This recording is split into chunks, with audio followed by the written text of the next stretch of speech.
Welcome back to Nagamani YouTube channel. ఈరోజు బ్రెడ్తో గులాబ్ జామ్ ఎలా చేయాలో చూపిస్తున్నాను, చూసేయండి. మన బ్రెడ్ ఇలా చుట్టూరు కట్ చేసుకోవాలండి. అంచులు మొత్తం బ్రౌన్ కలర్ అంతా తీసేసి ఇలా పెట్టుకోవాలి. మొత్తం అన్నీ ఇలాగే కట్ చేసుకోవాలండి. ఇలా కట్ చేసుకుని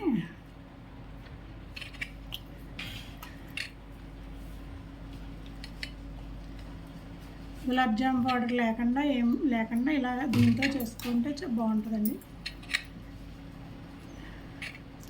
ఇవన్నీ తీసేసుకున్నానండి. ఇలాగా బ్రెడ్లన్నీ ఇక లేదు మొత్తం అలా బ్రౌన్ కలర్ అంతా తీసేసుకొని గిన్నెలో వేసుకొని మొత్తం ఇలా చిదుక్కోవాలన్నమాట. దీంట్లో చల్లటి పాలేనండి, వేడి పాలు ఏం కాదు. పాలు పోసుకొని కలుపుకోవాలి. ఒక బ్రెడ్కి ఒక పాలు తీసుకున్నాను. పాలు మనకి ఎంత కావాలో అంత వేసుకోవాలి, ఎక్కువ కాదు.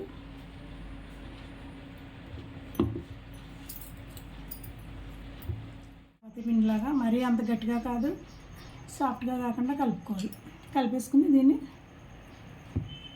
చిన్న చిన్న బాల్స్ లాగా మన గులాబ్ జామ్ సైజు వేగితే కొంచెం సైజు పెరుగుతాయి గులాబ్ జామ్ లాగా. ఇంక ఇందులో ఏమీ వేయలేదండి. కొంచెం నెయ్యి అంటుకోకుండా చేతికి నెయ్యి రాసుకున్నాను అంతే.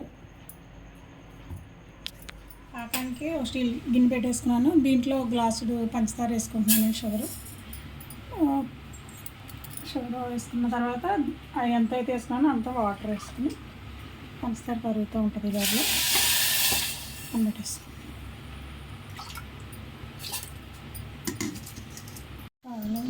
పంచదార కలుగుతుంది, కొంచెం తిప్పి ఇది మనం మామూలుగా గులాబ్ జామ్ లాగా తీగ పాకం అంతేనండి. కాకపోతే గులాబ్ జామ్ కాకుండా ఇలా అన్నమాట. నూనె వేడెక్కలేదు, కొంచెం కాగితే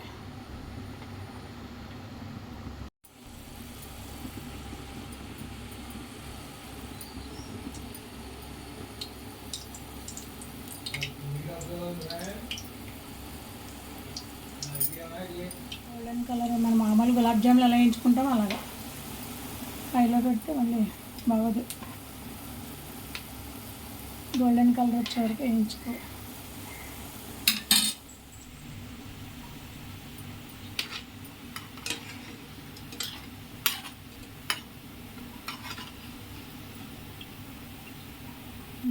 వచ్చినాయి రౌండ్గా బాల్స్.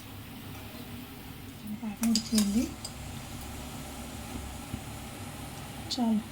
మరీ తీగ పాకమైనా బాగోదు, గట్టిపడిపోద్ది చల్లారిన. ఇందులో కొంచెం యాలక్కాయ పొడి వేస్తున్నాను.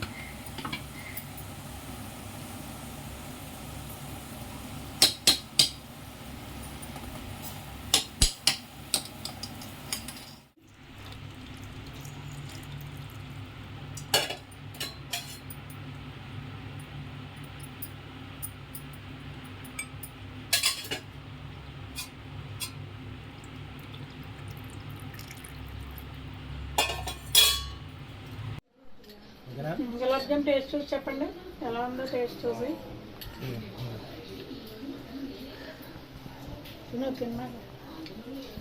ఎన్టీఆర్ గులాబ్ జామ్ కన్నా బాగుందండి. బన్తో చేశారు, సూపర్గా ఉంది. బన్తో చేసింది మా ఆవిడ, చాలా టేస్ట్గా ఉంది. మీరు అందరూ కూడా బన్తోటే వాడండి గులాబ్ జాము. మీరు కూడా ట్రై చేయండి. బన్తో బాగా చేసింది మా ఆవిడ. ఎన్టీఆర్ గులాబ్ జామ్ కన్నా బాగుంది.